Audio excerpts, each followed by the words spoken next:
So some big things happened yesterday on YouTube, and a lot of people should know about this, but I was surprised when I put out a tweet over on Twitter.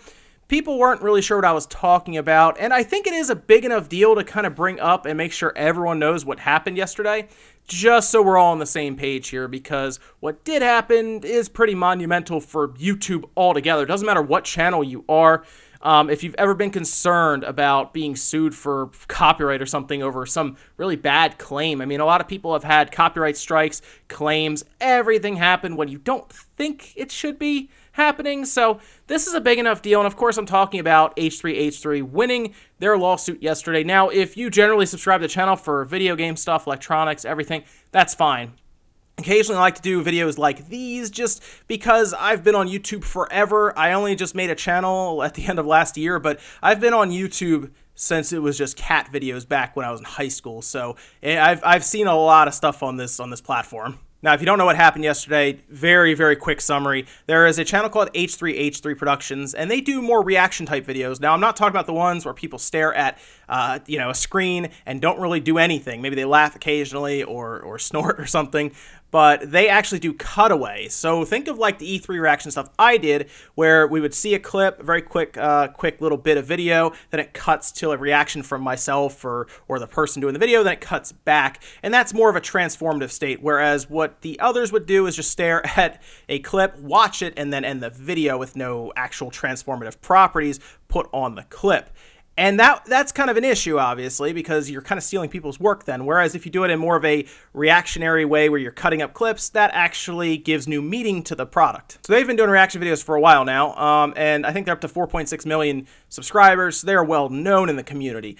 Well, they did a reaction video for someone called Matt Haas from his channel, The Matt Haas Zone, and he was doing parkour. They turned it into more of a comedy sketch overall, where it wasn't really supposed to be that funny. It was supposed to kind of tell a story about him chasing a girl or something. They turned it into something completely different, and in their minds it was transformative, but in his minds they stole his work. He sues them, and then he also goes on to sue them for defamation, which was weird, but in his mind they were trying to defame him outside of just stealing his work.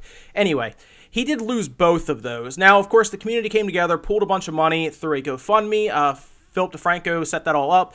It worked out, despite their fees being very high. They showed a bill at one point for like a month of their lawyer's fees, and it was like $53,000. That's a lot of money over something that is pretty much frivolous. There is no real grounds for him suing them, but it didn't stop him from doing that. And they've been ongoing with this litigation for about a year and a half now. I think a lot of us have been following their channel. We're hoping for some sort of update at some point, hear more about it, how's it going, and finally we get to the point now where it's been pretty much gone all the way through the entire process. A verdict has been put out, and Matt Haas has pretty much been denied all of his claims, and they've awarded the case, in this case, to h3h3, Ethan, and Hila, which is great. Now, if you want a full breakdown of the case, go check out Leonard French, because he did a great video on it. I'll put that video in the description as well, where he kind of goes through it and talks more about the case in general, for all of like the obviously lawyer terms and everything. He's a copyright attorney, so he understands a lot of really the language in the verdict and everything. So if you're curious about that, go check that out, because it was pretty interesting to see that. And you may have noticed a lot of people were really happy about this verdict, specifically on YouTube, creators especially, because,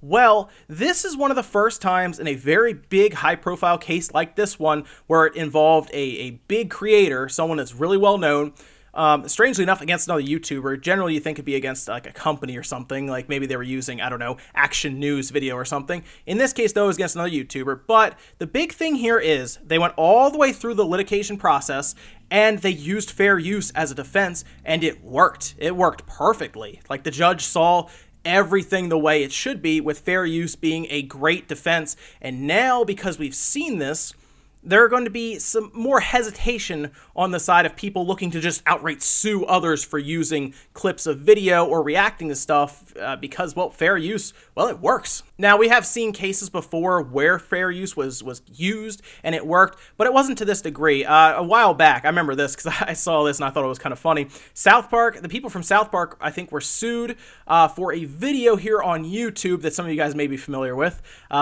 which involves dancing and chocolate, and remember the episode where Butters did a whole parody and put it up on YouTube. And the judge found in favor of the South Park creators. So this isn't the first time it's happened, but this is a bigger deal because it was much more widespread. I think a lot of people didn't even know that happened between South Park and a content creator here on YouTube.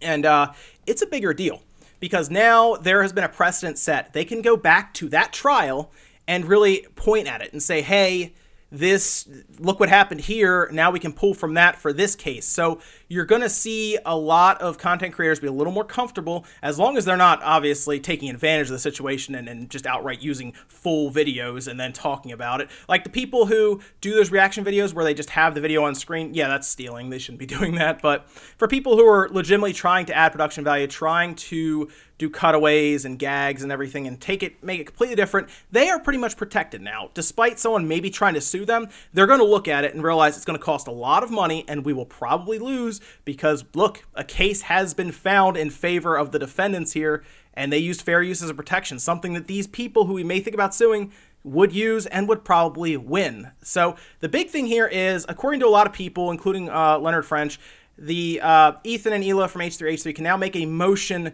to try to get back their costs. So they can go after Matt Haas for the money that they spent in what their words is being a frivolous case from what he said. So they could try to get back the many thousands of dollars that they had to spend defending something that was not needed to be defended pretty much. So whether they want to do that or not, I don't know. Who knows if Matt Haas could come up with possibly $100,000.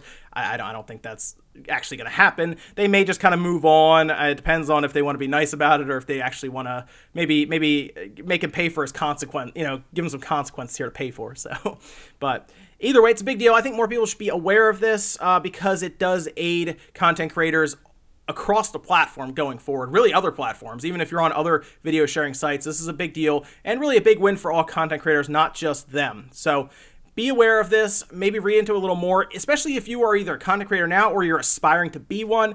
This is something that would really back you up in the future. Like I said, a year ago, I didn't think I'd be doing any YouTube stuff, so it might not have affected me then, but it would affect me now. So even if you have it in the back of your mind, maybe someday I'll do YouTube videos, look into it. It really is a big deal, and I'm happy that the defense ended up winning, and because it would have been really disastrous if they lost, because then we get sued for anything at that point. So big deal here. Awesome. Thanks for watching, guys. Like I said, this is just a video I wanted to do because I do enjoy YouTube as a platform, and this was a massive deal, and it really is going to affect everyone on YouTube. So, but if you're subscribed for the gaming content, no, this is just kind of a video, kind of like an outlier video. So thanks, guys, for watching. I'll see you next time.